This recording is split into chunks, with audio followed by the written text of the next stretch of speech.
Mapagpalang araw po sa inyong lahat. Ako po si Brian E.C. Mendoza at ito po ang aking daily devotion ngayong araw, October 8, 2024. Ngayong araw po ay ating ipagpapatuloy ang ating series about po sa The Forgotten God. Specifically, ang magiging topic po natin for today ay about the Spirit empowers the Church. Now, ang ating talata po ay manggagaling sa Acts chapter 1 verse 8. Sabi po rito, but you will receive power when the Holy Spirit has come upon you. And you will be my witnesses in Jerusalem, in all Judea and Samaria, and to the end of the earth. Sa Tagalog po, ngunit tatanggap kayo ng kapangyarihan pagbaba sa inyo ng Espiritu Santo, at kayo'y magiging mga saksi ko sa Jerusalem, sa buong Judea at Samaria, at hanggang sa kaduluguluhang bahagi ng lupa. Ngayon naman po ay ating tatalakayin at aking ibabahagi ang mga katuruan na aking natutunan mula sa talatang ito. Una po, the Spirit gives power for witnessing. Kapag na-encounter natin or nasa atin ang Panginoong si Kristo, kapag tinanggap na natin ang ating Panginoong si Kristo sa ating mga buhay, unang-unang magiging epekto niyan sa ating mga buhay ay ang magiging powerful. Tayo ay magiging powerful witnesses ng Panginoon. Kapag tayo ay witnesses, tayo ay ang tagapagpalaganap ng salita ng Diyos na nasaksihan natin, sasabihin natin totoo na nangyari ang lahat ng nakasulat sa Biblia. Pangalawa, the Spirit gives words to be spoken.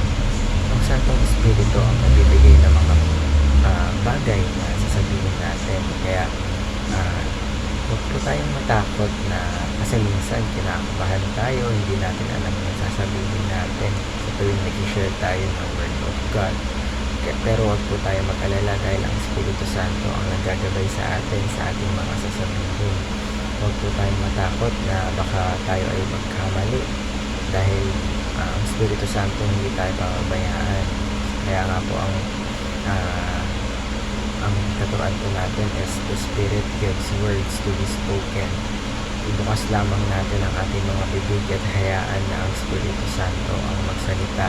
Hayaan natin na ang Espiritu Santo ang maggabay sa ating mga salitang bawat bibig, kasi dahil ang Espiritu Santo hindi niya tayo pababayaan. Tayo ay kanyang gagabayan upang palaganap natin ang salita ng Diyos sa sanlibutan. And lastly po is the Spirit gives gifts for service. Ang banal na Spirit po ang nagbibigay sa atin o kakaloob ng gifts sa atin. Isipin niyo po, yung mga dapat natin gawin ay dapat talaga natin gawin dahil ito ay mga utos ng Diyos. Pero dahil sa kabaitan, kabutihan ng Diyos, meron pa tayong gifts at yung banal na Spirit ang nagbibigay nito sa atin. Kaya naman po para sa ating application, embrace your identity as a witness. As a witness, let's embrace our identity. Lagi tayong may adjustment para sa Panginoong sa Kristo. Hindi ang Diyos ang mag-a-adjust sa atin. Tayo ang mag-a-adjust para sa Diyos. Also, just open my mouth and let the Spirit speak. Again, gaya ng sabi ko po kanina, hayaan natin ang Santong Espiritu ang mangusap sa atin. Napakasarap kong isipin na tayo ay ginagamit ng Diyos para ipalaganap ang kaharian ng Diyos, ang salita ng Diyos. At huwag tayong mag-alala dahil tayo ay ginagabayan ng Banal na Espiritu sa tuwing tayo ay nagbabahagi ng salita ng Diyos. And lastly po is use your spiritual gifts for edification. Let's use those spiritual gifts para sa kakalugod ng ating Panginoon.